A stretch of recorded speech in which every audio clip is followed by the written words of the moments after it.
Well, start with that last sack. The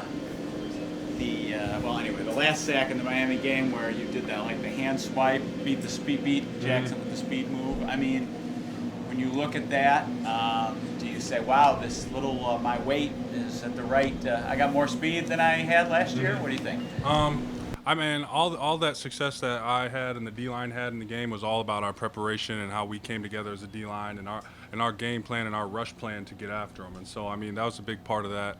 On that move you're talking about in particular, I mean, you guys saw a lot of bull rushes during that game, and so that was finally set up for when he was finally going to shoot those hands, and then take advantage of that set and be able to have my hands ready to take them down and then get to the quarterback and next time finish it myself. So, yeah. Do you feel like all the conditioning work you put in is giving you a little more juice? Mm-hmm. Oh, definitely. It definitely gave me a lot more confidence, a lot more, juice in the game, and then having my teammates there as well, gives you the confidence to keep playing. And like we had spoken about before, with having that OTAs in this off season, that definitely contributes a lot to just having more reps and more experience and getting prepared for the season. You seem to light up on that first question about having the chance to get after a quarterback again, finish the job yourself. Mm-hmm. What does a game like this help for you to build on? It just shows, our D-line can get after it. And it shows that all that hard work we've been doing, it's paying off.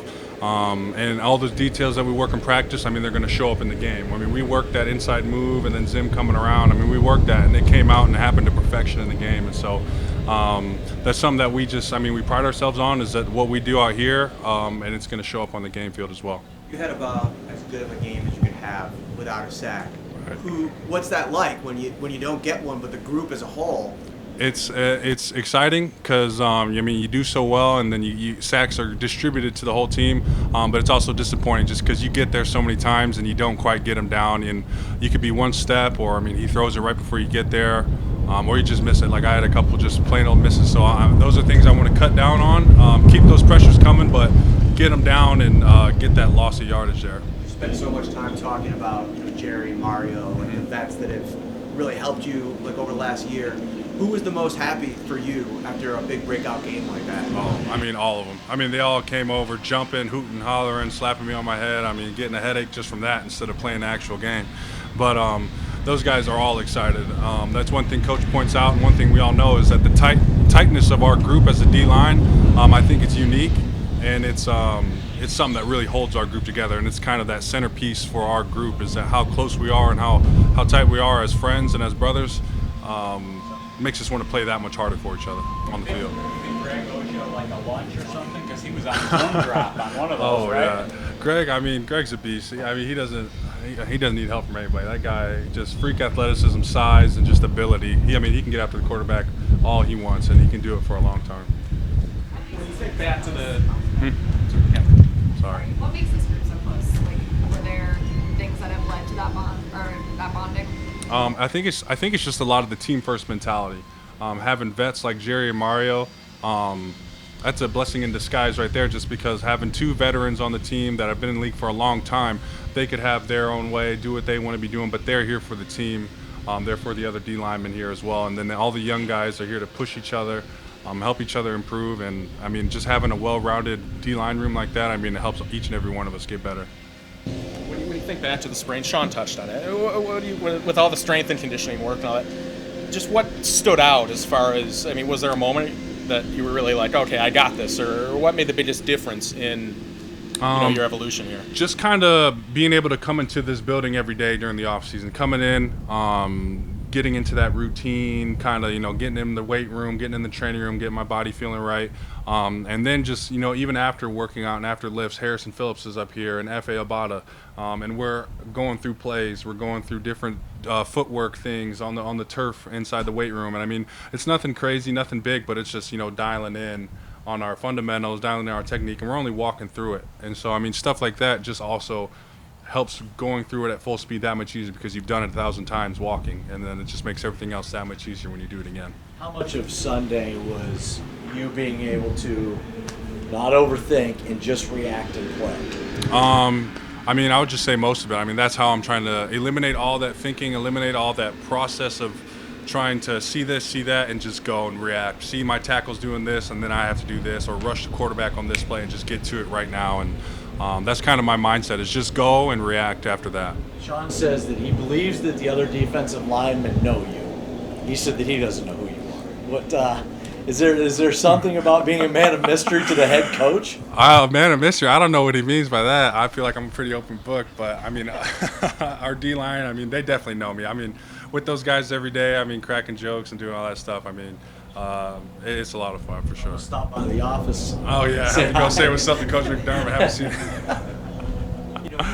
Go back to your college career, and I know we talked about slipping to the second round, but you were one of the top defensive end prospects in the draft. I mean, you were one of the guys of that program. So for this full year, up until I feel like this point, when you have a breakout moment, what was that like, kind of going from the highs of college ball to like, those early days of trying to make your way in the NFL? I feel like I just came in with the mindset that you got to earn whatever you're going to receive, So like kind of the same thing as when I got to Iowa. I didn't start till my junior year of college, and whether I thought that was how it should have been or not, that's how it was, and you just got to earn your role. And so at that point in my college career, they didn't want me to start, and they just wanted me to be a pass rusher until my junior year. And obviously I wasn't satisfied with that, but that's kind of the same mentality I'm bringing here. Is I got to earn what I got, like my playing time. I got to earn my time on the field here, and so just kind of taking those baby steps and gradually growing and showing the coach that they can trust me on the field, and trust me off the field of what my habits and stuff like that at home, and just prove to them that I can be the player that they want me to be, and be the best player I can be as well.